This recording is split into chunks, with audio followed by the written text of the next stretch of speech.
우리가 바라봐야 되는 그 천국의 이미지를 배경화면으로 쓰고 자기가 거기에 주인공이 돼가지고 이렇게 주객에 전도된 거야. 그래서 그렇게 이제 시대가 진짜 인간 중심으로 바뀌었구나. 그렇죠. 과거의 신 중심에서 그런 걸 느꼈어요. 자기가 주인공이 되는 세상이 된 거예요. 그리고 또 하나는 모든 세상을 볼 때 카메라를 통해서 보는 거죠. 내가 예를 들어서 다른 해외에 여행을 가는 것보다도 페이스북 친구의 게시물을 통해서 세상을 보잖아요. 그러니까 지금은 어떻게 보면 내 눈으로 직접 세상을 체험하기보다는 뭔가 카메라로 한번 필터돼서 조작된 어떤 이미지들, 편집된 것들을 보는 거 익숙한 되게 좀 위험한 세상이 된 것 같아요. 요즘에 한마디로 말해서 다핵구조의 시대다. 그러니까 탈중심의 시대다. 이런 얘기를 많이 하잖아요. 그러니까 인터넷 시대가 되는 거, 예를 들어서 옛날에는 복도가 쫙 있고 양쪽으로 방들이 다 들어가는 거였거든요. 우리나라 막 서초동에 있는 법원 이런 데 가면 다 그렇게 돼 있잖아요. 근데 예를 들어서 롤렉스 러닝센터 이런 것들 보시면은 중심이 없어요. 그냥 무슨 해파리 같아, 건축이.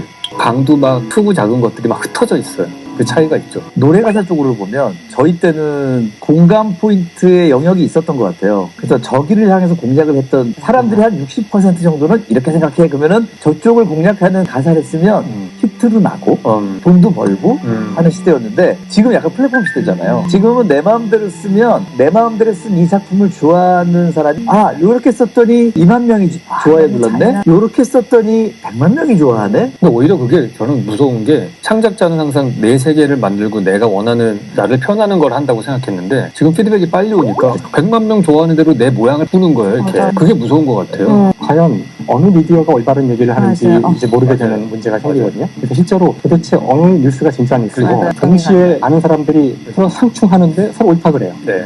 과연 이제 무엇이 옳은 것인지를 모르게 되는 그게 제일 위험한 사례거든요. 올바른이라는 말 함부로 쓸 수 없는 시대가 올 것 같아요. 근데 항상 그렇듯이 일로 갔다가 여기가 아니다 싶으면 이쪽 끝으로 갔다가 여기 아니면 다시 일로 갔다가 왔다 갔다 하잖아요. 그러니까 중요한 거는 우리가 어느 시대에 사느냐인 거예요. 이쪽 끝에 갔을 때 살았던 사람도 있고 이쪽 끝에 갔을 때 살았던 사람도 있잖아요. 근데 문제는 이 진자처럼 왔다 갔다 하는 게 점점 빨라져. 이 듀레이션이 옛날에는 몇백 년 단위로 움직였다면은 지금은 몇 년 단위로 움직이고 빨라지고 진폭도 커지고 진폭도 커지고. 저는 그게 좀 넓게 보면 좋을 것 같은 게 이렇게 막 왔다 갔다 할 때 만약에 자기 시선이 정말 딱 자기가 가는 그 길만 보고 있으면 여기 보고 있다가 갑자기 방향이 확 바뀌고 확 바뀌고 너무 어지럽잖아요. 근데 이 전체를 사실 보고 있으면 저는 그런 상상을 좀 잘 하는데 이렇게 낙엽이 많이 있는데 커다란 빗자루를 들고 쓸고 있으면 이렇게 지그재그로 쓸면서 가잖아요. 그러면 결국에 내가 쓸고 간 길이 전부 다 제가 가는 길이 되거든요. 넓은 가능성을 어쩌면 볼 수 있는 길일 수도 있고